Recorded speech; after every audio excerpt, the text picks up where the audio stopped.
Hello, my name is Makayla and welcome to a young adult book recommendations video with lots of different genres and kind of age ranges in that young adult category. I'm obviously including all of these on here for a reason. That doesn't mean I gave them all 5 stars on Goodreads, but I think that they all have their attributes that make them worth reading at the very least, and I will definitely tell you when they are my favorites. By the way, as I am doing this, I'm kind of doing it to fill my time because we're supposed to be adding and dropping classes today, and the portal is just down and everyone's in a frenzy because we can't add and drop our classes.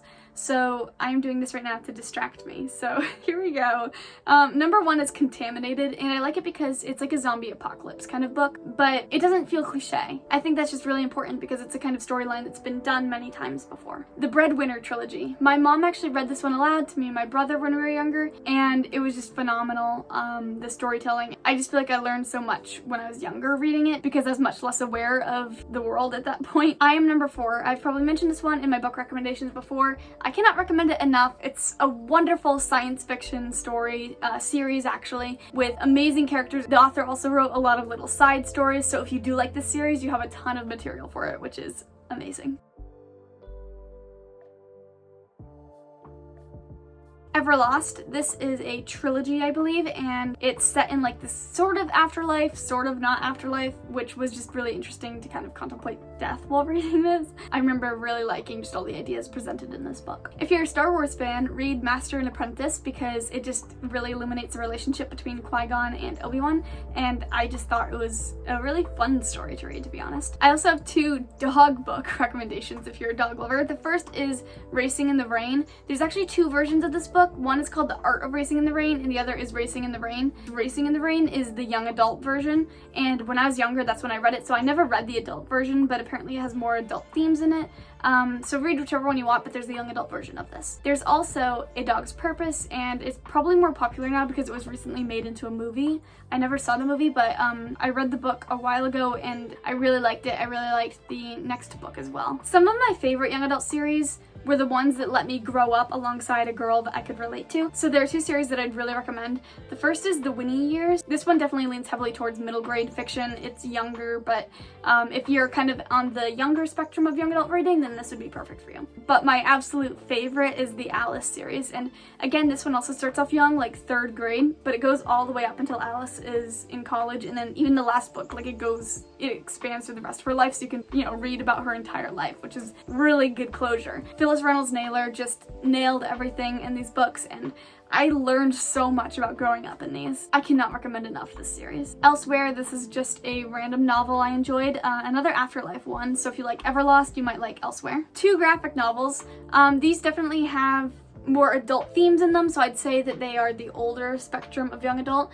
The first is Persepolis and the second is Fun Home. I never thought that I'd like graphic novels, but we read these in school and they were spectacular. So if you've never given graphic novels a try, maybe try out these and you'll like them. Now this one's not technically young adult. I think it's technically adult fiction, A Room with a View.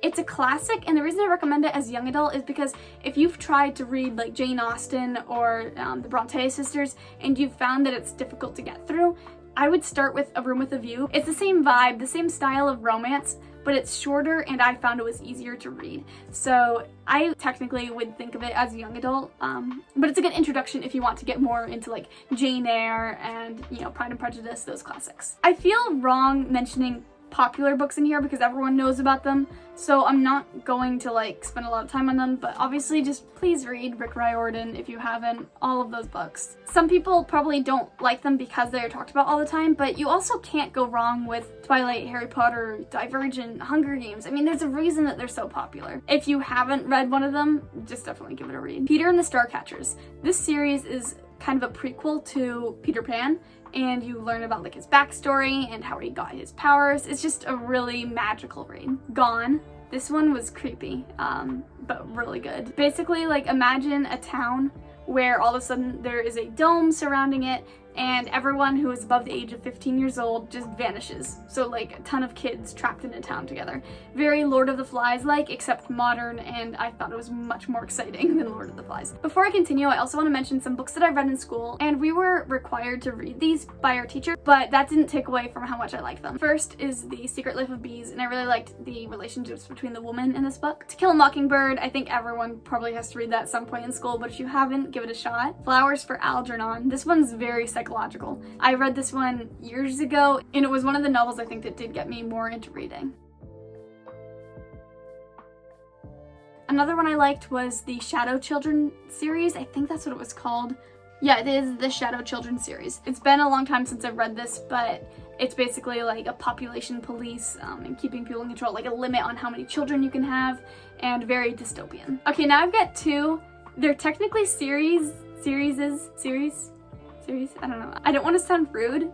They don't really get better as the series goes on, but the first book was amazing and worth reading. So for these, definitely read the first one. So first, The Face on the Milk Carton. And it's about this girl who like sees a photo of herself on a milk carton and she realizes that she was kidnapped as a child. And the second is Life as We Knew It. Both of these series, I mean, you can continue them if you want. I tried continuing them and I just could not get through it. But they have really good first books, at least. The next four that I'm going to tell definitely lean more towards middle grade, but that doesn't mean they're not fun to read, so I'm going to tell you them anyway. The Great Gilly Hopkins, I think I read it in 3rd grade, and it was just a good short story, but it really showed the dynamics between a child and a foster parent. The Hot and Cold Summer, just a good best friends in summer kind of happy book. Feel good read. Out of My Mind, this one's definitely more popular, so you've probably heard of it, but it's amazing. Which I need to stop saying it's amazing, because obviously if I put it in this video, I liked reading it. And The Boys Start the War. This is a long series, again by Phyllis, Reynolds, and Naylor, and this is actually one of my favorites. It's about these brothers that live on a street, and a group of sisters move in across the street, and they have like a love-hate relationship, and it's just very fun to read. The next two, again, are popular. Looking for Alaska, just a typical John Green sort of novel, and also 13 Reasons Why. And the reason I mentioned this one is because I know there was a series, a television series, that everyone really enjoyed. I didn't like the series because I preferred the book so much more. So if you watched the series and you liked it, read the book because you might end up liking it more, or if you haven't seen or read either, just read the book because I thought at least that it was much better than the TV series. And finally, the last one is The Girl Who Could Fly, which is kind of Harry Potter vibes, like, you know, where children with special abilities go to a special place, and in that way I guess it's cliche, but it didn't feel cliche as I was reading it, and I just thought it was a very exciting book. I love the friendships, I love the powers that the kids have in it, and I would highly recommend it. That is all my young adult book recommendations, and hopefully you'll try out some of them and maybe fall in love with them. But don't forget to go beneath this video and click subscribe, and thank you so much for watching. Have a wonderful rest of your day.